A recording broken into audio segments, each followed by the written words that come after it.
તો આમાં તપાસ કર્યા વગર કર્યો ગુનો? તપાસ વગર એફઆઈઆર કરી? અમે આપીએ તો તપાસ કરશો, એમણે આપી તો વગર તપાસે છેડતી કેવી રીતે દાખલ થઈ? તમે જોઈ છેડતી? તમે જોઈ? તમે પોતે ત્યાં ઊભા હતા, તમે પેલી બેનને ધક્કો મારીને બહાર લઈ જાવ છો. એ તો સાહેબ એ તો પછી હું આવી હતી, એ પહેલા તો બનાવ બન્યો. તમે છેડતી જોઈ? ત્યાં છેડતી કરવા ગયા હતા લોકો?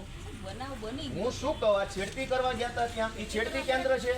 એ કોલેજ છે તો ત્યાં છેડતી કરવા ગયા? કોલેજ છે? કોલેજ છે? આ કોલેજિયન છે?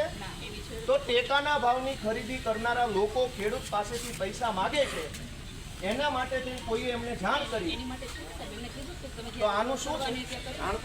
આમાં એફઆરઆઈ થઈ ગઈ કે નથી થઈ? એક મિનિટ, તમે એમ કહો જ્યાં રજૂઆત કરવાનો એને કરો. પ્રાંત અધિકારીને 18, 19, 20 તારીખે 3 વખત રજૂઆત કરી.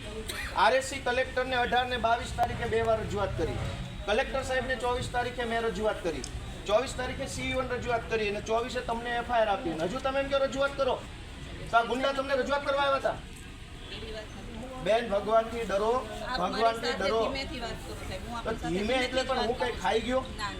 તમે અમની ઉપર ખોટા આરોપ મૂકો. વ્યક્તિ મારી હારે એવી રીતના વાત કરે, આપ મારી સાથે વાત કરો છો, હું શાંતિથી વાત કરું છું. બેન, તમે છેડતીનો આરોપ કેવી રીતે લગાવ્યો ના ઉપર? આપે ભાઈ મારી સાથે શાંતિથી વાત કરો, તો મને બેન કહો છો. હાલો પગે લાગુ. લ્યો, એવી કોઈ વાત લ્યો. નથી. છેડતીનો આરોપ કેવી રીતે કર્યો? એવી વાત નથી. કેવી રીતે છેડતી કરી એમણે? એવી રીતના ઇન્સર્ટ નહીં, કેવી રીતે છેડતી કરી એમણે?